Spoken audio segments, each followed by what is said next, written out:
நான் உங்களை நம்பிதான் வந்திருக்கேன்.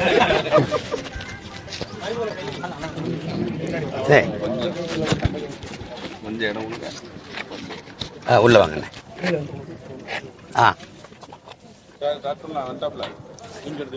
வந்துட்டாப்ல சொல்லுங்க.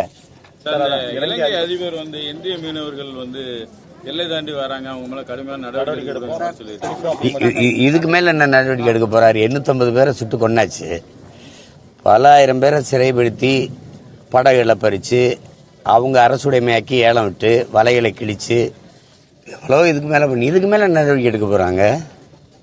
இதுக்கு மேல என்ன நடவடிக்கை இருக்கு? தமிழ்நாட்டு மீனவர்கள் தான் எல்லை தாண்டி வராங்களா? கேரள மீனவர்கள் எல்லை தாண்டி வரல, வர்றாங்களா இல்லையா? வர்றாங்க. ஏன் அவங்கள இந்திய மீனவர்கள் எல்லை தாண்டி வராது?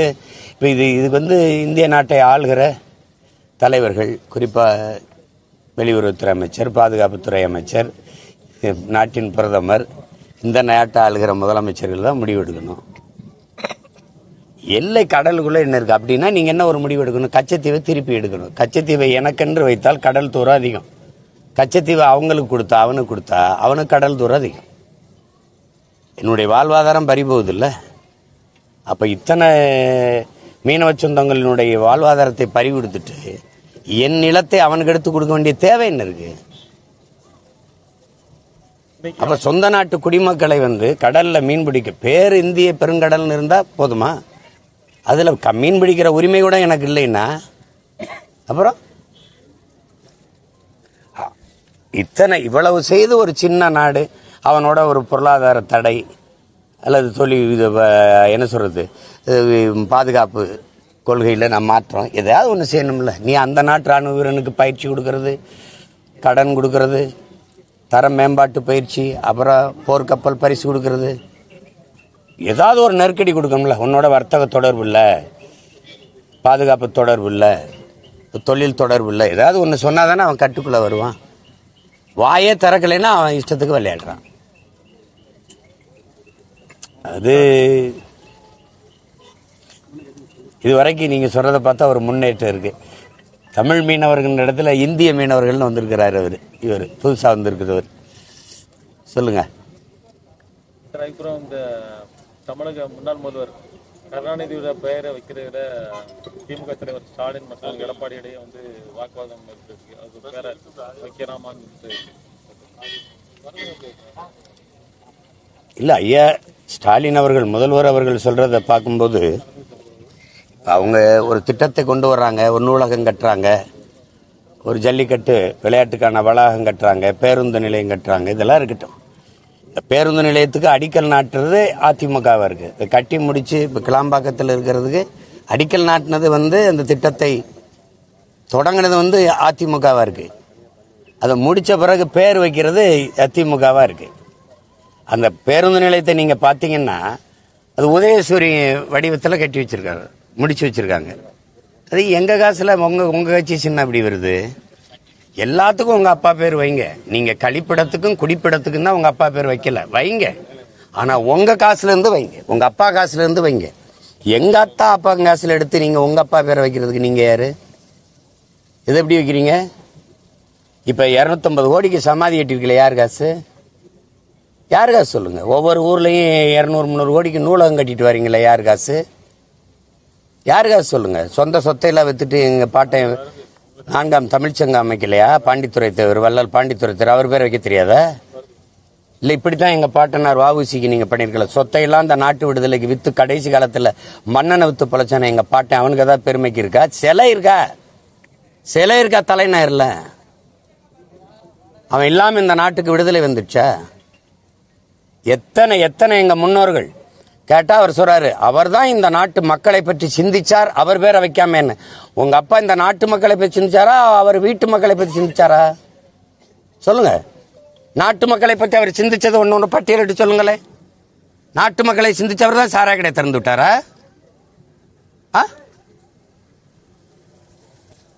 ஒன்றுதான் சொல்லுவேன், இந்த அதிகாரம் நிலையானது என்று நீங்க ஆடிக்கொண்டிருக்கிறீங்க, ஆடுங்க, அவ்வளவுதான்.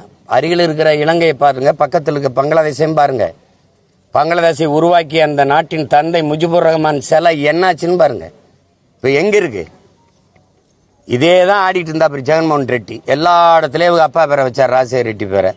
சந்திரபாபு நாயுடு ஆந்திராவில் கூட இல்லை, டெல்லியில் இருந்தார். பதவியாக இருக்கிறதுக்கு முன்னாடி இடித்து பொட்டலாக்கிட்டு போயிட்டாங்க. அதே நிலைமை உருவாகும். தெண்டா காசு, மக்கள் காசு. அன்னைக்கு ஐயோனாலும் அம்மானாலும் வராது. ஒரு நாள் இந்த அதிகாரம் வேற ஒருத்தனுக்கு வராதா? நல்ல தன்மானம் உள்ள தமிழ் மகன்கிட்ட போச்சுன்னு வச்சுக்கிறோங்க, பொட்டலாயிரும். பார்த்துக்கிட்டு ஆடணும். தமிழ் மகன் யாரா சார் இருப்பாங்க? ஏன் நானா இருந்தா உங்களுக்கு ஆகாதா? இல்லை சொல்லுங்க, என்ன ஆகாதா?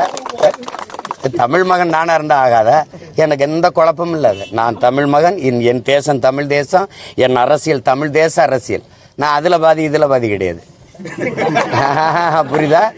நல்ல தமிழ் தாய்க்கும் தமிழ் தகப்பனுக்கும் பிறந்தவன். என் தேசம் இது, நாடு தமிழ்நாடு. அப்படின்னா தேசம் தமிழ் தேசம். இங்கு வாழுகிற மக்கள் அவருடைய மொழி, கலை, இலக்கியம், பண்பாடு, வழிபாடு, தொன்று தொட்ட வேளாண்மை, காட்டு வளம், கனிம வளம், நீர்வளம், நிலவளம், மலைவளம், மணல் வளம், கடல் வளம் இவற்றை காப்பது பெண்ணிய உரிமை. எல்லோருக்கும் கல்வி, கல்விக்கேற்ற வேலை, வேலைக்கேற்ற சம்பளம், அதை கொண்டு வாழ்கிற பெருமை மிக்க வாழ்வு, தொழில் வளர்ச்சி, பொருளாதார வளர்ச்சி. இதுக்கெல்லாம் ஒரு அரசியல் இருக்கு எனக்கு. இந்த அரசியல் தமிழ் தேச அரசியல். ஏதாவது சந்தேகம் இருக்கா? இப்படி ஏதாவது திராவிடம்னா என்ன, திராவிட அரசியல்னா என்ன சொல்ல சொல்லுங்க. இல்ல அங்க பாதி இங்க பாதியா நிக்கிறவங்க ஏப்பா இதுல பாதி இதுல பாதி எதுல பாதி? தம்பி, திராவிடம் தமிழ் தேசியம் இந்த மாதிரி குழப்பம்லாம் எப்படி இருக்கும்னா, யாரோடவாது போய் கூட்டணி வச்சு நிக்கிறதுக்கு பயன்படும். இது ஒரு போர். இந்தியம் என்பது எனக்கு இந்தியம் என்பதும் திராவிடம் என்பதும் கற்பிதம். இந்தியான்னு ஒரு நாடு, உங்க எல்லாத்தையும் இங்க அறிவார்ந்த பெருமக்கள், இந்தியான்னு ஒரு நாடு இருந்ததா உருவாக்கப்பட்டதா? பதில் சொல்லுங்க. நீங்க கேட்டீங்க, நான் பதில் சொல்லிட்டே இருந்தேன்ல. உருவாக்கப்பட்டது. உருவாக்குவன் யாரு? வெள்ளைக்காரன். பேர் வச்சது யாரு? வெள்ளைக்காரன். அது உருவாக்கம். நீங்க அதிகாரம் வந்தவன எங்களை அடிச்சு பிடிச்சு மார்ச்சே சொல்றான். இந்தியாங்கிற ஒரு நாடு, இந்திய நாட்டின் ஒற்றுமை என்பது வெள்ளைக்காரன் துப்பாக்கி முனையில் உருவாக்கப்பட்டதுங்கிறான். தொண்டை குழிகளை வச்சு இந்தியான்னு சொல்றான். டே இந்தியான்னு சொல்றான்னா உயிரா உரிமையானா? ஆமாங்க உயிருன்ட்டான். அவன் இந்தியான்ட்டான். அதை எங்க ஐயா கவிக்கோ அப்துல்லான்னு வெள்ளைக்காரன் பெத்து வச்சு பேர் வச்சுட்டு போனா இவன் அப்ப முறை கொண்டாடிட்டு இருக்கான்ட்டு. அதே தான் இந்த திராவிடம். வசதியா திருடுவதற்கு, பதுங்கி இருக்கிறதுக்கு பாதுகாப்பா கொண்டு வந்ததுதான் திராவிடம். இது வரைக்கும் ஏதாவதோ பண்ணிப்பா. திராவிடம் என்றால் அது சாதி ஒழிப்புதான், சாதி எதிர்ப்பவன் திராவிடன், திராவிடம் என்ற ஒரு இனம், திராவிடம் என்றது இடம், எல்லாம் பண்ணி பார்த்தான். கடைசிக்கு சமரசமாகி நம்ம ரெண்டு பேரும் ஒன்று தான். யாரு? தமிழ் தேசியமும் திராவிடமும் ஒன்று தானா? எப்படி இருக்கு? அது என்னடா கொலகாரன்னு செத்து விழுகிறவனு ஒன்றா அப்படி இருப்பான். நான் எங்கள் அப்பன் செத்தா உளமாற அழுவேன், நீ ஒப்புக்கு அழுவேன். நீ நான் ஒன்றா? ஐயா நல்லா கவனிங்க. தமிழ் தேசியம் கடற்கரையை கடற்கரையா பாக்கும் காக்கும். திராவிடம் கடற்கரையை கல்லறையா ஆக்கும், இடுகாடா ஆக்கும். இது ரெண்டுக்கு வேறுபாடு இருக்கா? இப்ப தமிழ் தேசியம் என்ன? கடற்கரை கடற்கரை தானே, கல்லறையை பேக்கும். ரெண்டுல ஒன்று நடக்கும். பெருந்தவறு. அதுக்கு ஒதுக்கப்பட்ட 1500 கோடியை ஆட்டையை போட்டு அதை இந்த தேர்தல் நேரத்தில் இவங்க பணத்தை ஒதுக்கிட்டு படிக்க போன பிள்ளைகளை கூட்டிகிட்டு போய் எந்த பாதுகாப்பற்ற சூழலில் சிற்றூர்களில் போய் நில அளவைக்கு பயன்படுத்துறது. இரவு நேரங்களில் எங்கள் பிள்ளைய பெண் பிள்ளைலாம் எங்கே போய் நிற்கும்? எந்த இதுவும் இல்லை. கேட்டால் அப்படிலாம் இல்லையே இல்லைன்னு. என் மக படிக்குது, என் தம்பி மக படிக்குது. இங்கே என் கட்சிக்கார பிள்ளைகள் பூரா, என் பிள்ளைகள் பூரா படிச்சு கதறுது. பெரியப்பா இதுக்கு ஏதாவது ஒன்று பேசி விடு பெரியப்பான்ட்டு. நல்ல வேலை கேட்டீங்க, அறிக்கை கொடுத்துருக்கேன், இதை நிறுத்தணும்.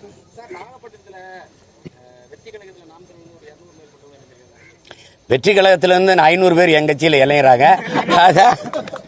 அதை செய்தியாக சொல்றதில்ல. அப்போ நாகப்பட்டினத்தில் 200 பேர் என் கட்சியில் இருக்கிறாங்கிறது நீங்கள் பெருமையாக சொன்னதுக்கு நன்றி.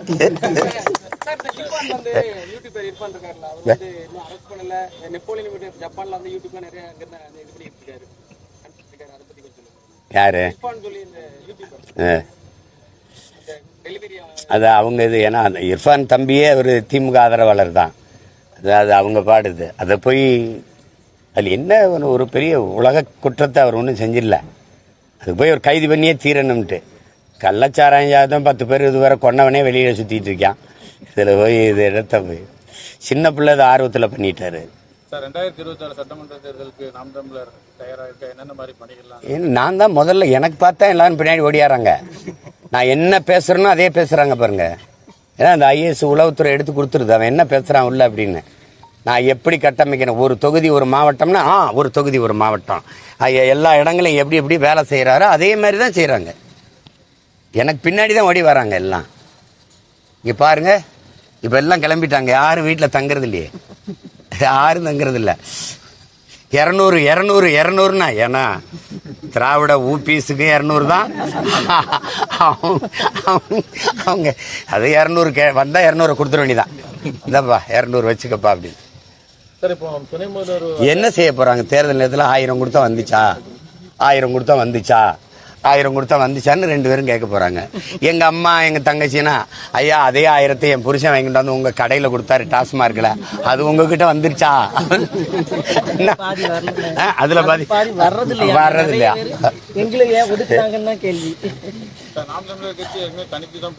தனிச்சுதான் போட்டிடுவேன். ஒரே ஒரு கோட்பாடு தான், என் பயணம் என் கால்களை நம்பிதான். அடுத்தவர் கால்களை நம்பி உங்கள் பயணத்தை தொடங்காதீர்கள். என்ன இப்போ நான் வந்து தூத்துக்குடி வரணும்னு வந்தேன், அவன் பாட்டுக்கு எங்க தெற்கக்குடி வேற ஊருக்கு போயிட்டான்னா நான் என் கொள்கை யாரோட ஒத்து போலையே. சரி, ஊழலை லஞ்சத்தை ஒழிக்கணும், உங்களுக்கு புரிஞ்சுற மாதிரி ஒரு கொள்கை சொல்றேன். ஊழல் லஞ்சத்தை ஒழிக்கணுங்கிறீங்க, இதுல யாரோட சேர்ந்து ஒழிக்கலாம்? இவங்களை ஒழிச்சா தான் அது ஒழியும். சரிதானே? சரிதானே? மதுவை ஒழிக்கணுங்கிறீங்க, யாரை ஒழிச்சா ஒழியும்? யார் சொல்லுங்க? நீங்க கல்வியின் தரத்தை உயர்த்தணும், எப்படி எப்படி உயர்த்துவீங்க? எல்லாருமே அந்த அதிகாரத்தில் இருந்த எல்லாருமே கல்லூரி, பள்ளி, மருத்துவமனை, மருத்துவ கல்லூரி எல்லாம் வச்சிருக்காங்க. இது அரசு மருத்துவத்தை தர உயர்த்தினா அவங்க மருத்துவமனை படுத்துக்கிறோம், அரசு பள்ளி கல்லூரியின் தரத்தை உயர்த்தினீங்கன்னா இவங்க கல்லூரி படுத்துக்கிறோம். அப்ப வியாபாரத்துக்காக நீ மக்களுக்கு கிடைக்க வேண்டிய கல்வி மருத்துவத்தை தரம் குறைக்கிற. உன்னோட சேர்ந்து அப்படி என்ன பண்ண முடியும் சொல்லுங்க? நீங்க நிலத்தை நாசமாக்குற நச்சு ஆலைகளை திணிச்சது யார்? இந்திய கட்சிகள். திணிக்க அனுமதிச்சு யார்? இந்த திராவிட கட்சிகள். என் ஊர்ல இவங்களுக்கு திமுக தெரியாம அணு உலை ஸ்டெர்லைட் வந்துருச்சா சொல்லுங்க? நீங்க தூத்துக்குடியை சேர்ந்த பெருமக்கள் சொல்லுங்க, வந்துருச்சா சொல்லுங்க? கேட்ட அணு உலை இல்லாம மின்சாரம், அணு உலை கண்டுபிடிக்கப்பட்டது மின் உற்பத்திக்காகவா? மின்சாரம் கண்டுபிடிக்கப்பட்டது அணு உலையாலையா? பதில் இருக்கா ஏற்றாது? அப்ப காற்றாலை எதுக்கு? கடல் அலையில மின்சாரம் தயாரிக்க முடியுற அந்த வாய்ப்பு எதுக்கு? சூரிய ஒளி எதுக்கு? இயற்கைக்கு எந்த கேடும், சூரியனுக்கு எந்த கேடும் இல்லாத தீராத இயற்கை இவ்வளவு பெரிய வளத்தை கொடுத்திருக்க காற்றாலை மின்சாரம், சூரிய ஒளி மின்சாரம், கடலை மின்சாரம், அதுக்கே நீ நகரல? ஏன் பேராபத்தான அணு உலையை கட்டி பிடிச்சிட்டு இருக்க? அந்த அணு கழிவை எங்க வைப்ப? எங்க வைப்ப? பாதுகாப்பான பாராளுமன்றத்துக்குள்ள வை, புதுசா கட்டிருக்க கட்டடத்துக்குள்ள வை. எங்கெங்க அமைச்சர்கள் குடியிருக்கீங்களோ, எங்கெங்க பாராளுமன்ற உறுப்பினர்கள் குடியிருக்கீங்களோ அங்க தோண்டி வை பார்ப்போம். குரலற்றவன் எவனுக்கு அரசியல் அதிகாரம் இல்லையோ அவன் காலடியில் கொண்டு போச்சு விட்டுறது. அதானே நச்சு ஆலைகள். எண்ணூர்ல இருந்து, கடலூர்ல இருந்து, தூத்துக்குடியில இருந்து எங்கெங்க குரலற்ற அரசியல் அதிகாரமற்ற மக்கள் இருக்காங்களோ அங்கதான் இந்த நச்சு ஆலைகள்லாம் நிறுவப்பட்டிருக்கு. புள்ளிவரத்தவனை நான் எடுத்து வெளியிடுறேன். எண்ணூருக்கு வாங்க, தூத்துக்குடிக்கு வாங்க, கடலூருக்கு வாங்க. எங்கெங்க அதிகப்படியாக பரதவ மக்கள், செம்பட மக்கள், மீனவ மக்கள் வாழ்றாங்களோ அங்கதான் நிறுவப்பட்டிருக்கு. இருக்கா இல்லையா? எடப்பாடி வந்து சொல்லியிருக்காரு, அமைச்சர்கள் ஊழல் பண்றவங்க பட்டியலை நாங்க ரெடி பண்ணிட்டு இருக்கோம், அதிமுக ஆட்சி வந்து அந்த அவங்க மீது நடவடிக்கை எடுக்கப்படுறாரு. அதே தான் ஸ்டாலின் சொன்னாரு திமுக ஆட்சி இருக்கும்போது. ஆனா எந்த வந்து நடவடிக்கை இது ஒரு விளையாட்டு. நான் வந்து ஓங்கோட்டை தொடரேன், என்னை பிடிச்சி பாரு. அப்புறம் என் பக்கம் நீ வரும்போது நான் ஏன் ஓங்கோட்டை தொடரேன் பிடிச்சி பாரு. நம்ம 2 பேரும் உட்காந்து கை தட்டிக்கிட்டு இருக்க வேண்டியதுதான். இது குரங்கு அப்பம் பிச்ச கதை தான். இது 2ஐயும் ஒழிச்சு தள்ளிட வேண்டியதுதான். இந்த தொலைக்காட்சியை தர அவங்க செஞ்ச ஊழல் தெரியாதா? அவங்க பண்ண அயோக்கியத்தனம் தெரியாதா?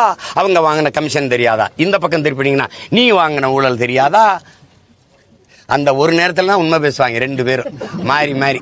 அது நம்ம வீட்டில் சண்டை போட, அடியே வாங்கி குடிச்ச சிரிக்கி எந்த வருஷம் இல்லாமல் இந்த வருஷம் 4 காணி விளைஞ்சிருச்சுன்னாடி உனக்கு இப்படி எடுத்துக்கிட்டு அடிக்குது அப்படின்னு இந்த அத்தை. அந்த வீட்டு அத்தை, சம்பா விளைஞ்சி சாஞ்சு கிடக்கு, நான் தான் உம்பார் நம்ம ஊருக்குரியதுங்குது, நான் தான் வீட்டில் சட்டி ஏந்திக்கிட்டு சம்மணத்தை போட்டுக்கிட்டு இருக்கேன். இந்த தெருச்சண்டை தான் 50 வருஷமா நடக்குது. இதை ஒழிக்கணும். தயவு செய்து விடுங்க.